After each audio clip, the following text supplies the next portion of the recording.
got a front row seat. You gotta watch when I go to the table here then, right? Yeah. So, what would you like to talk about? What would you like to know? What would you like to focus on? It can be broad, it can be specific, whatever you want. I have a lot of gifts I've been given in this lifetime. I, like you, am sensitive. I have everything you said. I have always been kind of afraid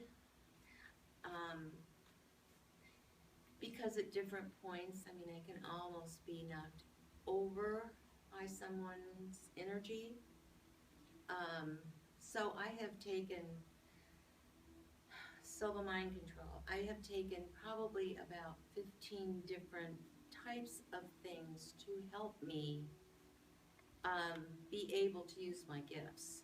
Okay. And I'm very empathetic. So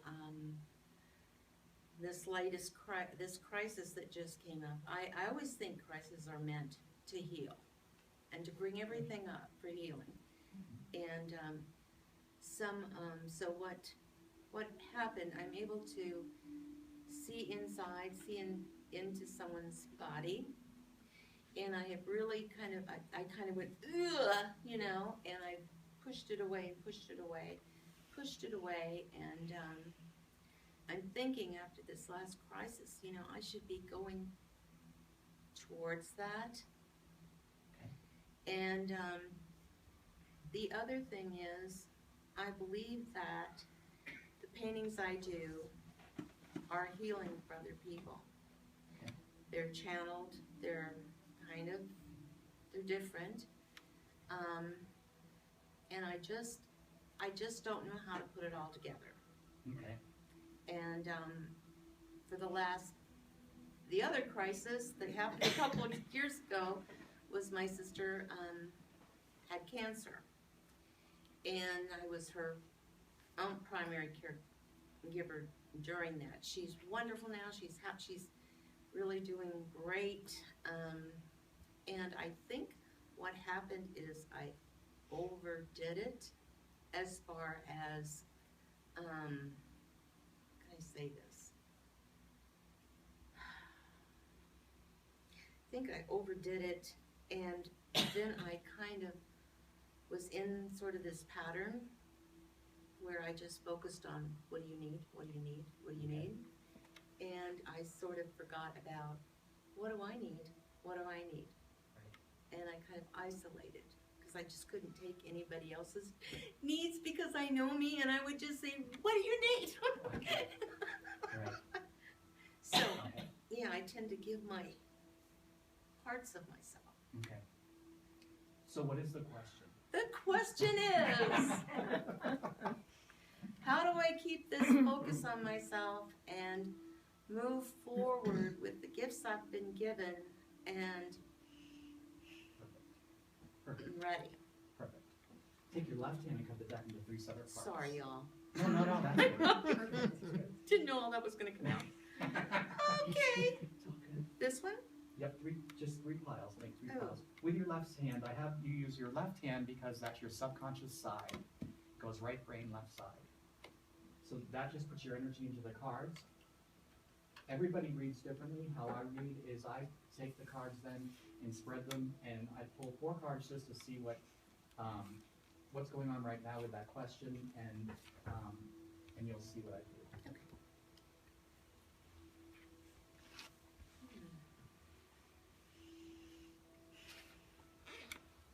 So when it says that this is like the question at hand here, this is the card of luxury. And it means emotional fulfillment and luxury, like comfort. And you have the courage, this is courage and valor, to move forward and break out of an old pattern where you worry too much. And there's a lot of self-defeat here too. So there's self-defeat, it's not actual. Like your mind goes to, I can't, I couldn't, okay? Mm-hmm. So, and then I draw more cards to see more specifically what's happening there. So, and it does say that the ball's in your court. You have the power, okay, right now to rip away the past to begin anew. The death card is actually a good card. It means ripping away the past to begin anew. It doesn't mean physical death. Very rarely does it mean physical death, very, very rarely. It just means ripping away the past to begin anew, and then you got the card of wealth. So it means that you worry and fear about how do you take money for your gifts. Does that make sense? Oh, yeah. So, okay. So, and a lot of us do that, especially when you're starting to figure it all out and put it all together, okay? So, but it says that the ball's in your court and you do have gain. There's money here, wealth and gain together, which means that you can actually live off this. You can actually do this, and you know that, but you need to start doing it. You just need to forget about the past, rip away the past, begin anew. Like I just walked in. Exactly.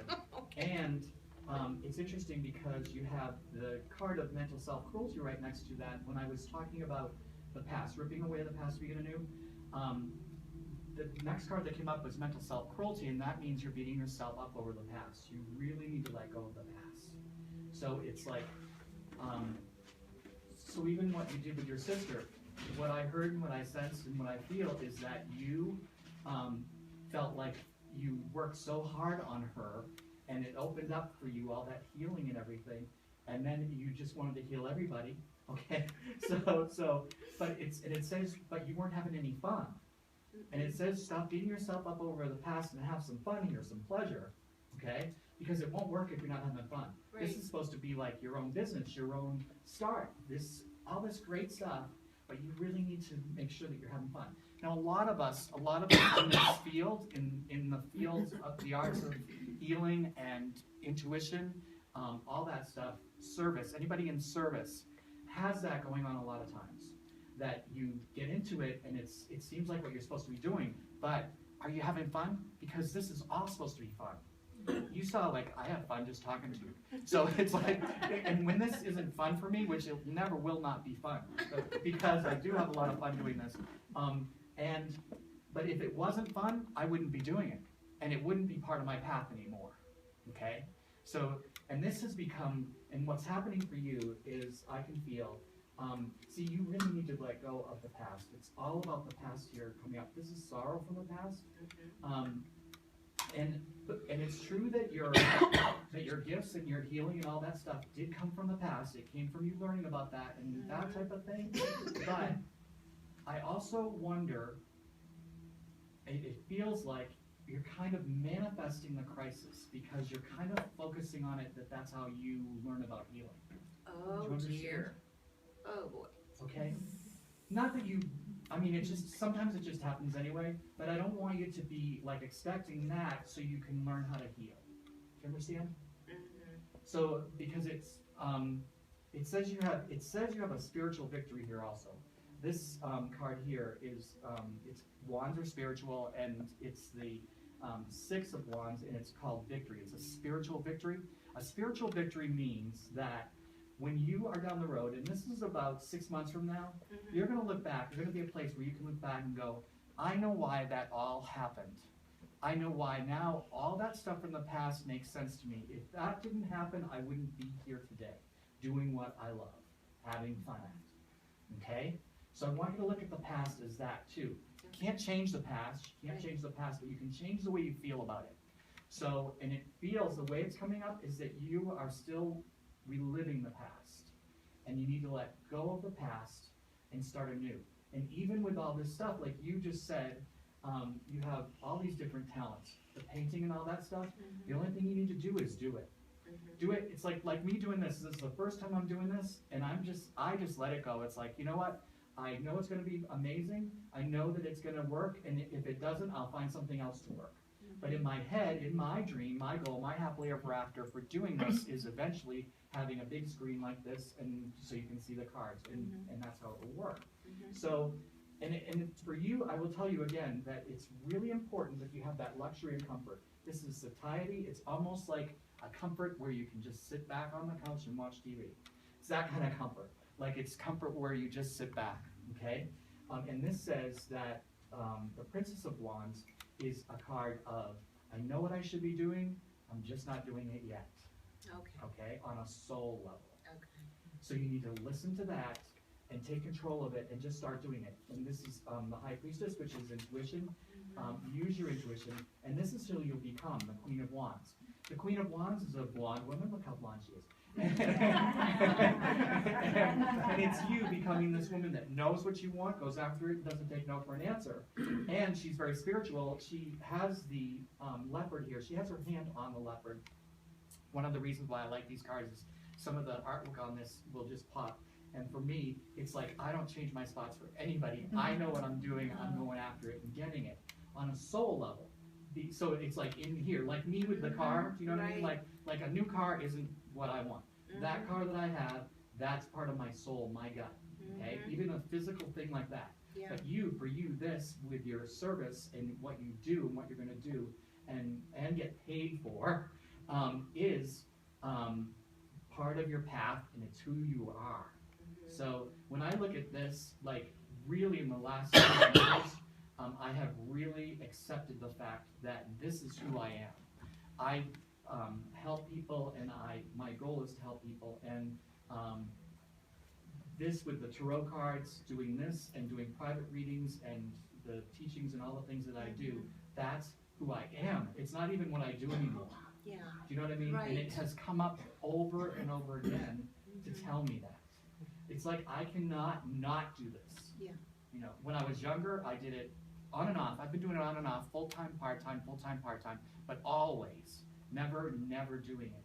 Even when I was doing a magician, being a magician in a show is the opposite of this. Magicians do not believe in this. Magicians believe in cold readings. They believe in illusion. That's why they are magicians. It's a totally different mindset. It's a totally different thing. I'm really fortunate to be able to have that and this, and know that this is real and this is who I am.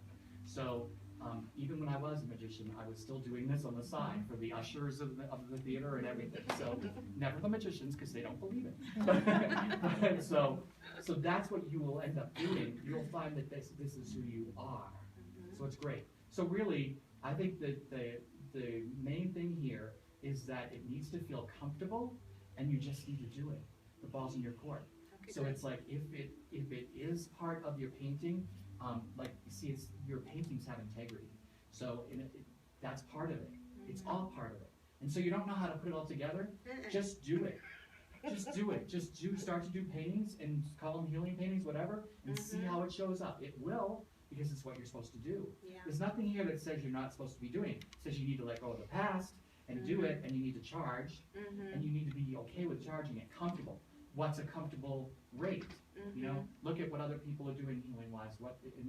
And this sounds like it's going to be something that you're going to do of your own. You're creating something that's going to be your own, which is like